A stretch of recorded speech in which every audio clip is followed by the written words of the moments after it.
이번 주에 사건이 참 안타까운 사건 하나 있었습니다. 서울시청 부근에서 차량이 돌진했습니다. 급발진인지 아닌지는 검사 중에 있는데 그건 잘 모르겠고 13명의 사상자가 있었고 그 중에서 9명이나 사망을 하게 되는 대참사가 있었습니다. 나이대를 보니까 30대부터 70대까지 다양하더라고요. 어떤 또 뉴스 기사를 보니까 그 죽은 사람들 은행원이 있었다. 은행원이 4명이 있었는데 그들이 이제 사고 당일날 승진을 했다고 합니다. 은행 승진을 해서 축하한다 이런 축하의 자리를 가지려고 그런 회식을 하다가 봉변을 당하고 만 것이죠. 사실 승진했다 소식을 들었을 때 가족이 참 기뻐했을 것 같아요. 우리 아빠 드디어 승진했다 했는데 또 말도 안 되는 그 사건이 또 있어가지고 가족들이 정말 얼마나 힘들까 이런 생각을 해봅니다. 제가 이 소식을 화요일 이제 새벽에 눈을 뜨면서 이제 그 기사를 보고 믿을 수가 없었습니다. 한 번에 어떻게 그 많은 사람이 죽었을까? 그러면서 또 드는 생각이 우리가 미래를 위해서 열심히 일하고 준비를 하지만 그렇게 준비하면서 살아가는 인생이라고 하지만 정말 당장 내일 일을 알 수 없는 것이 또 우리의 연약한 인생이구나 이런 생각을 하게 되었습니다. 그래서 이들에게 대체 어떤 위로를 할 수 있을까 아무리 생각해봐도 같이 울어주는 것밖에는 없더라고요. 이분들이 빨리 위로를 얻었으면 합니다. 우리는 신앙을 가지고 살아간다고 하지만 때로는 우리 삶에 이해할 수 없는 순간들이 있고 또 이해할 수 없는 그러한 고난들이 우리에게 다가옴으로 인해서 우리의 마음이 쓰라릴 때가 있습니다. 우리는 이 땅에서의 삶은 나그네라는 사실인데요. 우리가 영원히 거할 곳은 정말 이 땅이 아니라는 것을 다시 한번 생각해 보게 됩니다. 오늘 우리가 읽으신 베드로 전서를 보게 되시면 그 당시에 쓰여질 당시에도 네로 황제의 박해가 있었습니다. 이 황제의 박해로 인해서 그리스도인들이 각기 흩어져 살게 되었는데요. 본도, 갈라디아, 갑바도기아 등 소아시아 지역으로 흩어지게 되었습니다. 그래서 오늘 이 사도 베드로는 흩어진 이들에게 편지를 쓰고 있습니다. 우리 오늘 읽진 않았지만 우리 앞에 보시고 1장 1절에 한번 보시면 이런 구절이 있습니다. 베드로전서 1장 1절 예수 그리스도의 사도 베드로는 본도, 갈라디아, 갑바도기아, 아시아와 비두니아에 흩어진 나그네 이렇게 말을 하고 있습니다. 여기 믿는 이들을 보면서 특별히 나그네라는 표현을 사용하고 있습니다. 베드로는 그리스도인을 나그네라고 보고 있는 것입니다. 우리는 이 땅을 살아가면서 믿지 않는 사람들과 무엇이 다르냐 이렇게 말을 한다면 우리는 신앙을 가지고 있습니다. 하나님을 향한 믿음, 또 하나님을 향한 신뢰 그러한 것을 고백하는 믿음을 가지고 있는 사람이기 때문에 세상 사람들과 조금 다른 점이 있습니다. 우리는 그래서 또 한편으로 예수 그리스도를 주로 고백하는 사람들입니다. 우리가 하나님을 믿고 예수 그리스도를 믿는 자는 이 땅에서 하나님의 나라를 누리게 되고 또 죽어서도 영원한 천국에 가는 존재라는 것을 우리가 믿고 있습니다. 우리가 사도신경 보시면 우리가 늘 하는 고백이 있습니다. 몸이 다시 사는 것과 영원히 사는 것을 믿사옵나이다. 우리 이렇게 사도신경을 통해서 우리가 고백을 합니다. 그렇기 때문에 우리는 이 땅에 영원히 사는 존재가 아니라는 것을 우리가 자각해야 하고 잠시 나그네와 같이 살았다가 다시 우리의 본향으로 돌아가는 존재라는 것을 우리는 늘 마음에 담고 살아가야 합니다. 우리는 최종 목적지가 이 땅이 아니라고 한다면 이 땅을 어떻게 살아가야 할지 늘 고민을 해야 되는 거죠. 이 땅이 우리의 삶의 목적지가 아니라면 내가 오늘 하루 어떻게 살아야 할까? 또 앞으로도 내가 어떻게 사는 것이 가장 지혜로운 방법일까? 이렇게 우리가 늘 생각해 보아야 하는 것입니다. 나그네와 같은 삶을 살아가지만 그렇다고 우리가 어차피 본향에 돌아갈 건데 대충 살아도 되겠지. 이렇게 생각하는 것은 큰 오산입니다. 우리가 하나님의 자녀로서 또 빛의 자녀로서 이 땅을 살아갈 때에 그냥 살아가는 것이 아니고 열심을 다해서 우리는 살아가야 되는 것입니다. 특별히 베드로 전서는 그리스도인들을 향해서 이렇게 말을 합니다. 매사에 하나님을 신뢰하면서 선을 행해라. 믿음을 가지고 인내해라. 소망을 가져라. 이렇게 말을 하면서 이 땅에서의 삶의 자세에 대해서 말을 하고 있습니다. 그래서 우리가 이 땅을 살 때에도 하나님의 자녀답게 그냥 흐르듯이 사는 것이 아니고 정말 잘 지내야 되는 것입니다. 특별히 우리가 삶의 조금 더 다양한 구체적인 관점에서 이 땅을 어떻게 살아야 되는지 베드로전서는 말해주고 있습니다. 주어진 그러한 나라의 질서 가운데 살면서 우리는 어떻게 살아야 되는지, 또 주어진 세상 속에서, 또한 가정에서, 또한 공동체 생활 속에서, 대인관계 속에서 어떤 자세를 가지고 나아가야 될지에 대해서 베드로전서는 말해주고 있습니다. 그 중에서도 오늘 읽은 본문은 세상 속에서 하나님의 자녀로서 어떻게 살아가야 될지에 대해서 말해주고 있습니다. 일단 앞에서 제가 말씀드렸듯이 우리가 기본적으로 하나님을 믿는 사람들은 일단은 가치관이 다릅니다. 하나님을 믿기 때문에 하나님께서 원하시는 삶을 살아가려고 하고 하나님의 계명을 지키면서 이 땅을 살아가기 때문에 세상 사람들과 바라보는 시각도 다르고 또 생각하는 것도 다릅니다. 사실 그래서 세상 사람들이 우리를 볼 때에는 도무지 이해할 수 없는 부분이 많이 있습니다. 오늘 읽지는 또 않았지만 4장 4절 우리 한번 보시게 되면 이런 표현이 있습니다. 이러므로 너희가 그들과 함께 그런 극한 방탕에 다름질하지 아니하는 것을 그들이 이상히 여겨 비방한다. 이렇게 나와 있거든요. 이걸 또 쉬운 성경으로 한번 제가 읽어보겠습니다. 앞에 나오는데요. 믿지 않는 이들은 자신들이 하는 방탕한 생활에 끼어들지 않는 여러분을 이상히 여길 것입니다. 또 경멸하고 비웃기도 할 것입니다. 믿지 않는 사람들은 방탕한 생활을 하지 않는 우리들을 이상하게 보는 거예요. 왜 이거 안 해? 이것도 안 하고 어떻게 살아가? 이런 식으로 막 비웃으면서 말을 하는 것이죠. 그러면서 제가 노아의 모습이 떠올랐습니다. 노아가 이제 방주에 들어가던 날까지 사람들은 먹고 마시고 시집들고 장가갔다 이렇게 말하고 있습니다.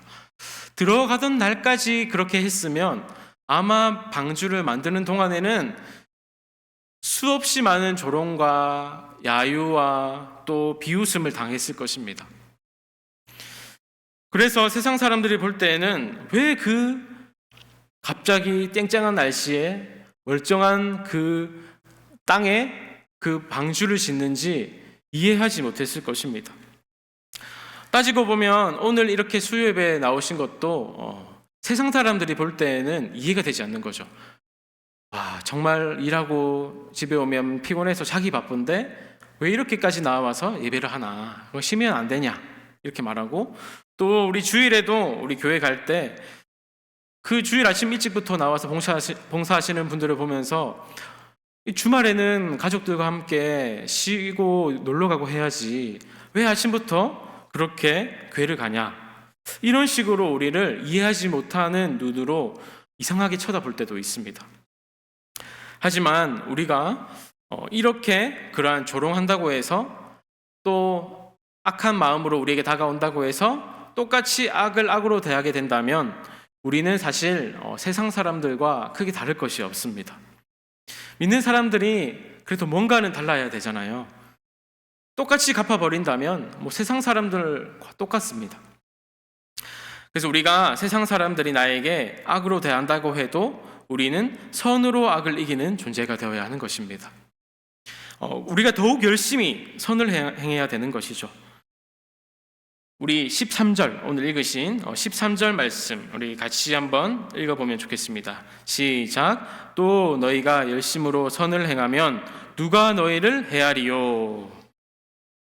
그래서 우리가 악한 자를 향해서 악하게 똑같이 대하게 된다면 가장 좋아하는 것은 바로 사탄입니다. 사실 우리가 악으로 대할 때 똑같이 악으로 대할 때 그때 사실 그 당시 기분은 좋습니다. 왜냐하면 내가 쌓였던 거를 그 사람에게 다 풀 수 있으니까 막 스트레스 당장에는 풀리는 것 같고 좋은 것 같지만 나중에 한번 조금 더 뒤에 되돌아보면 내가 왜 그렇게 화를 냈을까? 이거 안 냈어도 되는 건데 그 사람이 또 너무 상처받지 않았을까? 이런 생각도 들고 결국 우리는 그 육체의 감정에 지배를 받게 되는 거죠. 특별히 분노라는 것을 우리가 한번 터뜨리게 되면 걷잡을 수 없잖아요. 이성을 막 잃잖아요, 사람들이. 그래서 우리가 당장에는 그 육신의 감정대로 내뱉으면 좋은 것 같아요. 그런데 나중에는 내 감정의 지배를 당하고 그 감정을 주체하지 못해서 데이트 폭력이 나타나고 데이트 살인, 화를 참지 못해서 이별 통보했는데 막 살인하는 경우가 많잖아요, 요즘에. 그 화를 참지 못해서 화에 지배당해서 결국 육신의 감정대로 나아가다가 큰 실수를 저지르고 마는 것입니다. 결국 그래서 이것은 사탄이 원하는 방법이에요. 이러한 감정들을 건드려서 화를 돋구어서 시험에 들게 만들고 교회를 떠나게 하고 성도들에게 앙심이 생기게 하고 서로 헐뜯게 하고 서로 멀리하게 만들고 이런 것들이죠. 그래서 우리가 사탄은 정말 치밀한 존재라는 것, 우리의 약점을 잘 알기 때문에 잠깐 방심해도 이제 그 틈으로 들어와서 우리를 방해하는 것입니다. 그래서 우리가 어떠한 육신의 감정의 지배를 받는다, 어떠한 되게 화가 난다, 되게 이해하지 못하겠다, 그런 육신의 감정이 왔을 때 하나님을 떠올릴 수 있는 가장 큰 방법은 반대로 생각하시면 되는 거예요. 저 사람 때문에 내가 너무 화가 난다 싶으면 내가 화를 한 번 더 참아야겠다. 이렇게 생각하고 나아간다면 하나님의 마음인 경우가 많이 있습니다. 그래서 우리가 악을 악으로 대하지 않고 그것을 악을 악으로 대하게 된다면 더 무서운 죄의 결과를 낳게 되고 죄의 지배를 당한다는 것, 이것을 기억하시고 오히려 도리어 복을 빌어주어야 된다, 이 사실을 기억해야 됩니다. 그래서 복을 빌어줘야지 그 감정의 쇠사슬을 끊을 수가 있는 거예요. 싫더라도 한번 빌어보는 거예요. 그러면은 그 감정이 더 이상 진전되지 않고 거기서 끊기는 겁니다. 그러면 막아주시겠죠. 그래서 위쪽으로 한번 올라가셔서 9절 말씀입니다. 9절 말씀인데 제가 한번 읽어보도록 하겠습니다. 악을 악으로 욕을 욕으로 갚지 말고 도리어 복을 빌라. 이를 위하여 너희가 부르심을 받았으니 이는 복을 이어받게 하려 하심이라. 악을 악으로 욕을 욕으로 갚지 말고 도리어 복을 빌으래. 이것을 위해서 우리가 부르심을 받았다, 이렇게 말하고 있습니다. 사실 이게 우리가 알고 있지만 말처럼 쉽지만은 않습니다. 왜냐하면 누가 나한테 해를 끼친다고 한다면 참 그것을 참 잘 참는 사람이 어디 있을까요? 저도 되게 이렇게 지금 막 착해 보이고 순해 보이지만 제가 막 화날 때가 한 번 있습니다. 화날 때 사람 같지 않을 때가 있는데 그때는 바로 운전할 때예요. 운전하는데 갑자기 막 차들이 팍팍 들어오고 매너 없이 운전을 하면 저도 모르게 입에서 막 우씨 이러면서 이런 말이 나옵니다. 이렇게 하면 안 되는데. 그래서 저도 쉽지 않은 걸 굉장히 잘 알고 있습니다. 왜냐하면 사람이 해를 가하게 되면 본능적으로 이렇게 반항하는 그런 마음이 있대요. 그래서 운전하면 그렇게 화가 많이 난답니다. 그런데 이거 여자분들은 이해를 잘 못하시더라고요. 남자들은 운전하시다 보면 항상 좀 그런 경우가 많이 있습니다. 그래서 우리가 이거 말고도 우리가 삶을 살아가시면서 나에게 해를 끼치는 경우, 이해하지 못하는 그러한 갑자기 해를 당하는 경우에 정말 그것을 다스리기란 쉽지가 않습니다. 이것은 한순간에 되는 것이 아니고 부단히 노력하고 훈련해야 되는 것이죠. 그래서 우리가 그런 상황이 딱 닥쳐올 때 그런 상황을 일단은 참고 그 마음을 하나님께 아뢰며 나아가는 것, 이러한 과정들이 우리에게 필요한 것입니다. 하나님께 이런저런 상황들을 다 쏟아내는 거죠. 하나님, 왜 이런 사람을 저에게 오늘 만나게 해주셨습니까? 하나님, 제가 이런 상황 참 이해되지 않습니다. 이런 것까지 참아야 됩니까? 이런 식으로 하나님께 이런저런 말들을 다 쏟아보는 겁니다. 그러다 보면은 참 그 순간순간들을 이기게 하시는 하나님의 은혜들을 우리는 경험하실 수가 있게 될 것입니다. 저도 한번 되돌아보게 되면 제 힘으로 주어진 상황들을 이겨낼 수 없는 상황들이 많이 있었습니다. 도저히 기도하지 않고서는 그것을 제 힘으로는 이길 수가 없겠더라고요. 그래서 날마다 주님 앞에 나와서 기도하고 하나님 도와주세요. 오늘 하루도 살아갈 수 있는 힘을 주세요. 이렇게 기도했을 때 하나님께 모든 것을 그냥 쏟아붓듯이 다 말했을 때 하나님께서 그 어려웠던 하루하루의 시기를 이겨내 나가게 하셨던 그런 경험들을 저는 기억하고 있습니다. 다윗도 마찬가지죠. 다윗도 자신을 죽이려고 하는 사울이 있었는데 창을 던져서 두 번이나 제대로 죽일 수 있는 기회가 많이 있었지만 다 도망갔습니다. 그리고 다윗도 마찬가지로 사울을 볼 때에 절호의 기회가 두 번이나 있었어요. 두 번. 그런데 사울의 그 옷자락을 베고 나중에 창과 물병을 가지고 가고 죽일 수 있었지만 죽이지 않고 끝까지 하나님께 모든 것을 맡겨드렸습니다. 그럴 때 하나님께서 다윗을 끝까지 그 생명을 지켜주셨던 것을 우리는 말씀을 통해서 잘 알 수 있습니다. 그래서 우리가 어떠한 내 힘으로 도무지 감당할 수 없을 때 우리는 내 힘으로만 어려운 일들을 감당하려고 하면 사실 불가능합니다. 한계가 있어요. 그런데 그 한계를 넘어서 하나님께 맡겨드리는 자세, 그럴 때 하나님께서는 우리의 기도를 응답하시고 우리의 기도에 귀 기울이시고 나의 그러한 기도에 응답하신다라는 것을 우리는 경험하게 될 것입니다. 그렇기 때문에 우리가 받는 고난이 올 때 두려워하지 말고 그 순간을 조금 믿음으로 한번 이겨내 나가야 봐야겠다, 이렇게 마음을 가지시는 것이 중요합니다. 고난이 이제 오히려 우리의 믿음을 한층 더 성장시켜주는 발판이 되는 것입니다. 사실 우리가 고난이 없었으면 좋겠어요. 그렇죠? 누구에게나 고난이 없이 행복한 일만 있으면 좋겠다라는 것이 다 사람의 마음입니다. 그런데 하나님께서는 왜 고난을 주셨을까요? 하나님께서는 우리 사람을 보호할 때 사람이라는 존재는 이 고난이 있어야지 하나님의 존재를 인식할 수 있게끔 만들어 주신 것 같아요. 우리가 기쁠 때는 사실 너무 기쁜 마음에 막 축하 파티도 하고 주위 사람들에게 막 알린다고 하나님을 잘 찾지 않잖아요. 그런데 고난이 오고 예기치 못한 어려움이 오고 몸에 병이 들었을 때 우리는 하나님께 나옵니다. 그래서 뭐라면서 주여 이러면서 긍휼히 여겨 주옵소서 이러면서 우리가 하나님을 찾게 되잖아요. 이런 고난 때문에. 그래서 고난은 무조건 나에게 피하는 것은 좋은 것이 아닙니다. 고난은 무조건 피해야 된다, 이렇게 생각하지 마시고 내가 이 고난이 왔을 때 내가 하나님과 너무 멀리 떠나 있었던 건 아닐까? 한번 생각해 보시면서 하나님께 가까이 나아갈 수 있는 기회가 되겠구나. 또 하나님을 내 삶 속에서 찾게 되는 계기가 되겠구나. 이렇게 우리가 한번 생각해 보시면 어떨까요? 그래서 이 고난이 왔을 때 우리가 하나님을 바라보는 그 믿음으로 우리가 넉넉히 이겨내게 된다면입니다. 이겨내게 된다면 우리의 믿음은 전보다 한층 더 성숙하고 또 한층 더 아름다운 우리의 믿음의 모습으로 만들어져 갈 것입니다.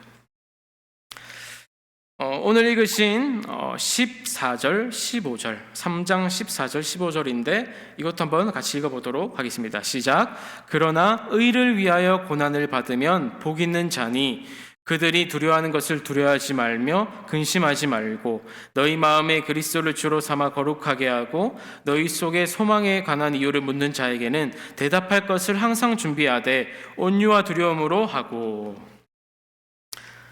14절 말씀처럼 우리가 그래서 의를 위해서 고난을 받으면 복 있는 자다, 이렇게 말을 하고 있습니다.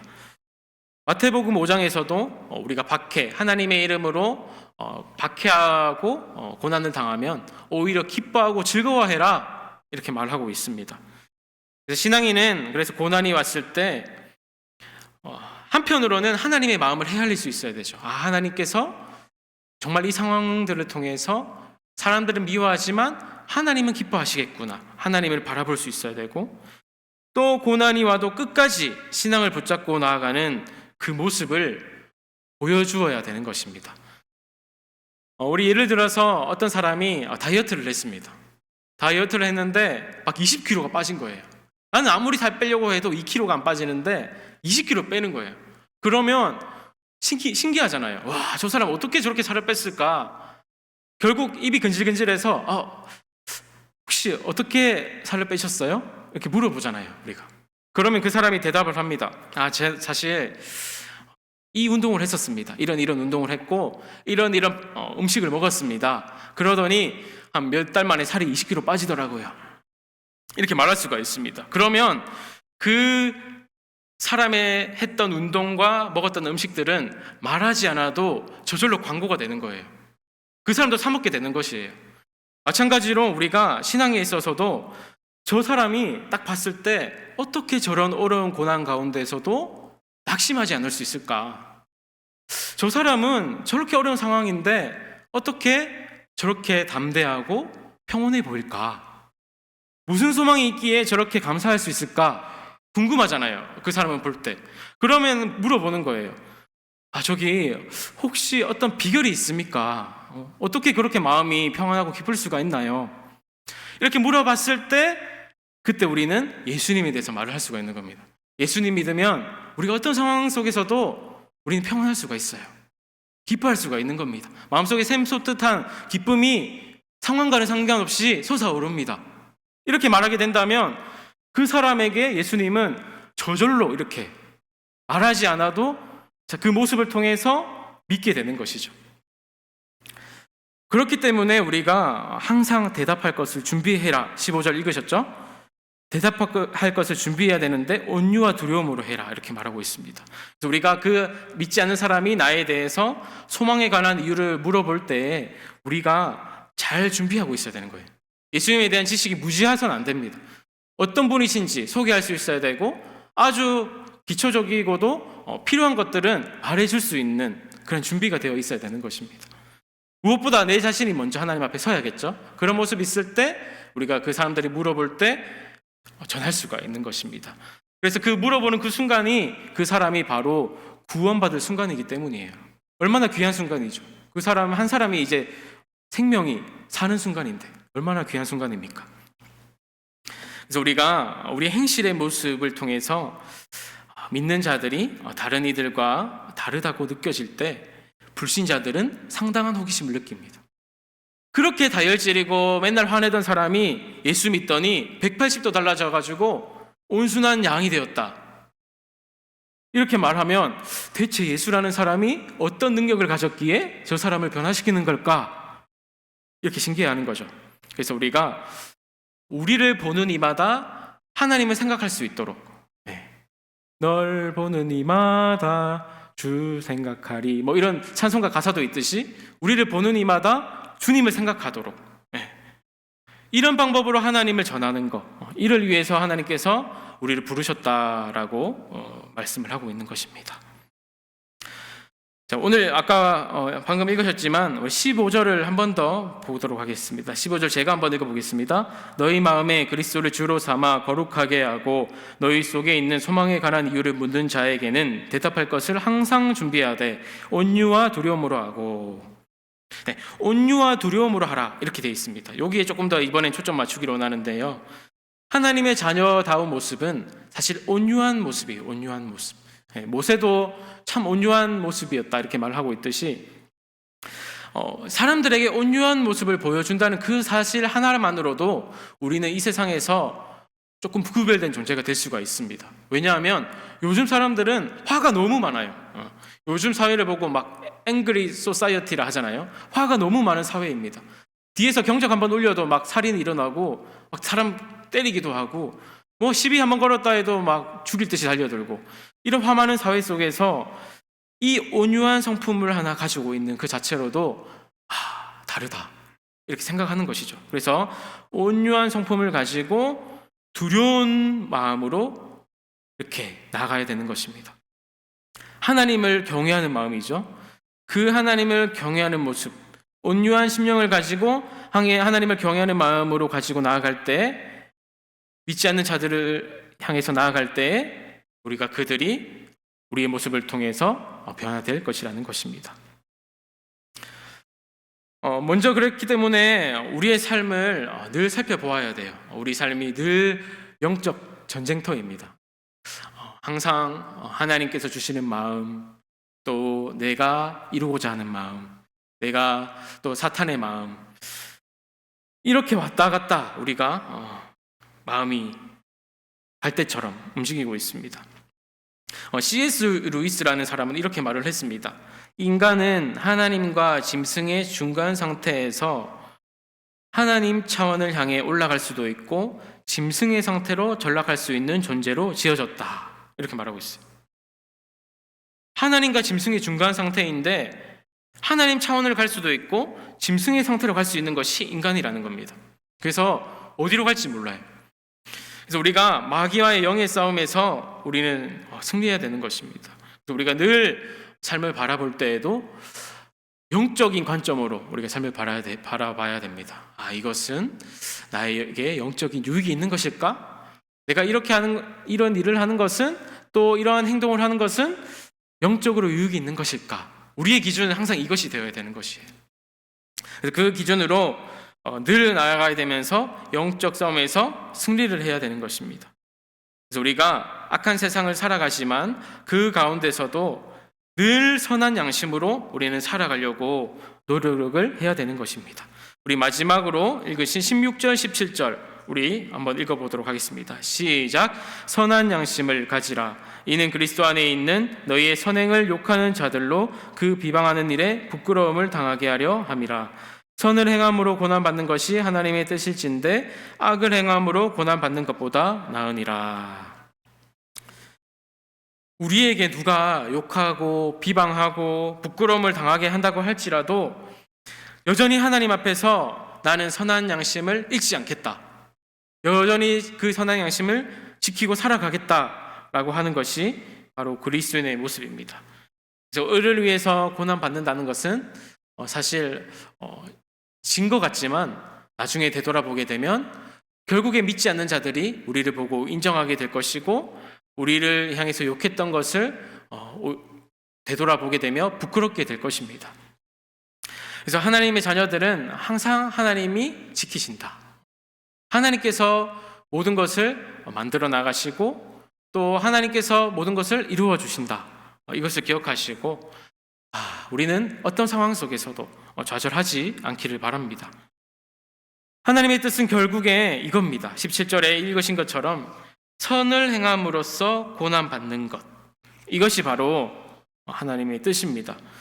악을 행하면서 고난받는 것은 사실 잘못했기 때문에 우리가 그에 대한 대가를 받는 것이지만 선을 행하면서 받는 고난은 하나님 앞에 아름다운 것이다 라고 말을 하고 있습니다. 그렇기 때문에 고난이 올 때에 무조건 피하려고만 하지도 마시고 또 좋지 않게만 보시지도 마시고 이 고난을 통해서 하나님을 내 삶 속에 더 바라보는 그러한 계기가 되기를 바랍니다. 그리고 나의 삶에 함께 계시는 그 하나님도 경험할 수 있는 계기가 되었으면 합니다. 우리 마지막으로 그래서 그런 의미의 12절, 우리 3장 12절, 우리 읽지는 않았지만 우리 3장 12절 같이 우리 큰 소리로 한번 읽어보도록 하겠습니다. 시작. 주의 눈은 의인을 향하시고 그의 귀는 의인의 간구에 기울이시되 주의 얼굴은 악행하는 자들을 대하시느니라 하였느니라. 아멘.